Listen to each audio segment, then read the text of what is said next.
All right, let's take you back to KwaZulu-Natal now, of course, where Police Commissioner Nhlanhla Mkhwanazi's turf, of course, in Durban, where he, of course, put forward those bombshells then just last Sunday. Aldrin then joining us from there, and this time around, even with a guest. Aldrin, I'm going to hand it over straight to you then.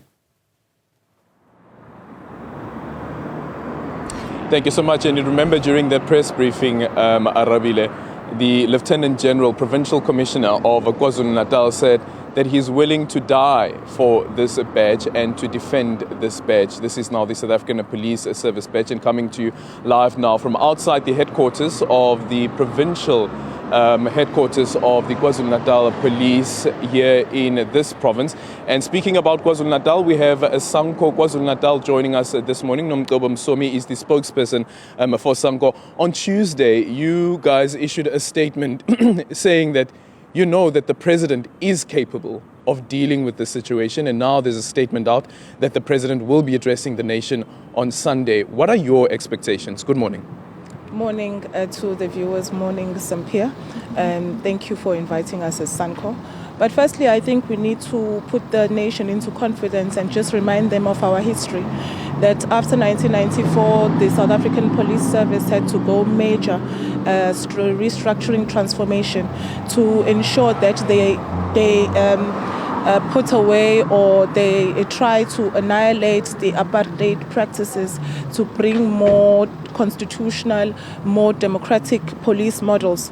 That included to involve the community to make sure that you have a police force that is accountable and more humane, a police force that has capacity, a police force that understood that it required to actually align itself with the new way of operating. And remember that the police force from the South African police, it had to integrate with other 10 homeland other police agencies, and including the integration of Umkhonto weSizwe into the South African police service, the South African police services that now is what it is today.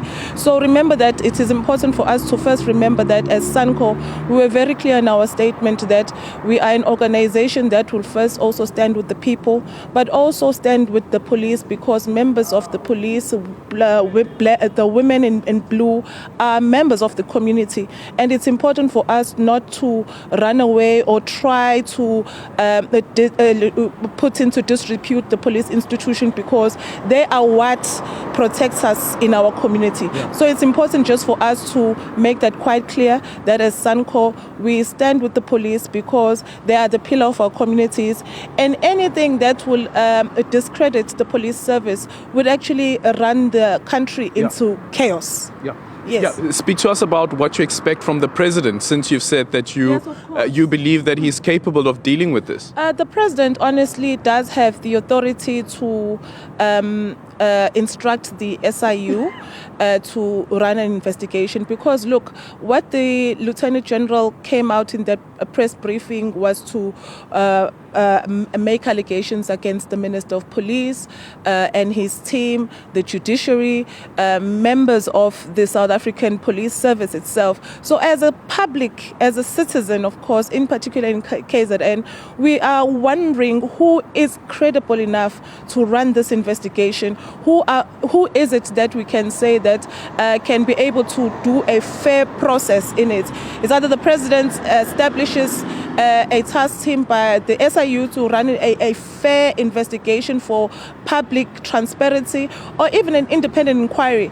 That's the only way that we'd find or see, for transparency purposes, that this investigation will be conducted fairly for all of us to participate as a community through transparency and seeing what truly is happening inside the institution itself. Yeah. At the core of this is also the disbandment or the instruction to disband the political killings task team, which Nhlanhla Mkhwanazi said that he has not done so because he hasn't received the instruction as yet from General Fani Masamula. General Fani Masamula also saying that he hasn't given an instruction of that nature.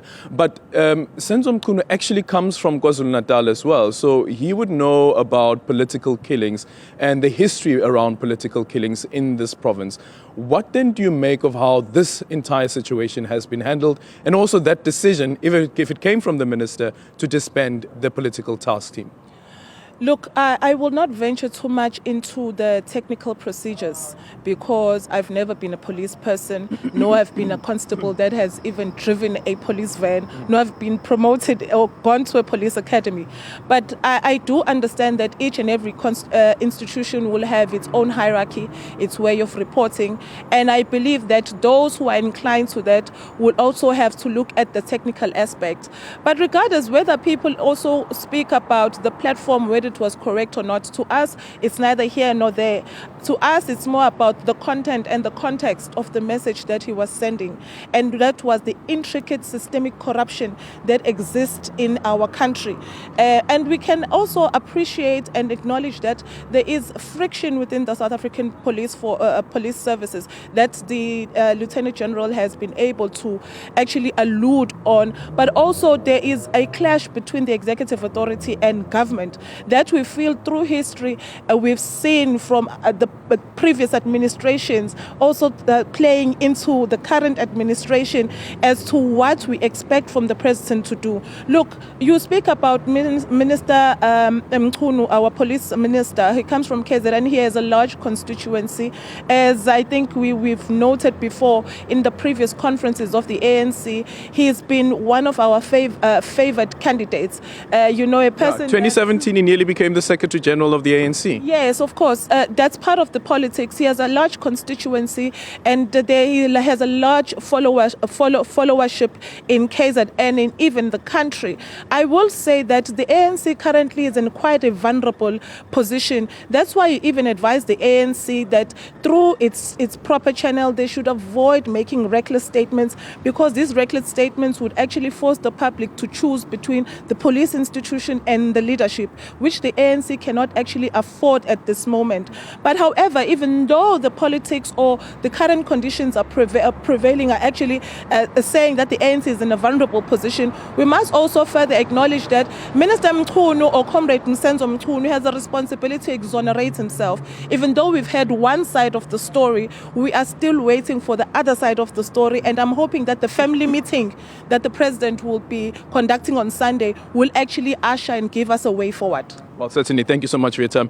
And Nomcebo Msomi is the spokesperson for Sanko here in KwaZulu-Natal, of course, an alliance partner of the ANC. And she makes a very important point around the constituency that is in support of Senzo Mchunu and his popularity in the province as well, and generally within the ANC. If you go back to the 2017, excuse me, if you go back to the 2017 elective conference of the ANC, he nearly became the Secretary General of the ANC, being beaten, of course, by Ace Magashule during that conference and losing out to that position. But he was very, very close to getting that position. So which just speaks to his popularity. And I guess that's the other difficulty that the ANC is going to face now as well. The Integrity Committee of the ANC will be investigating this matter as well inside the ANC. And of course, Arabile, we can't divorce all of what is happening now and how this could also have an impact on the ANC's upcoming elective conference.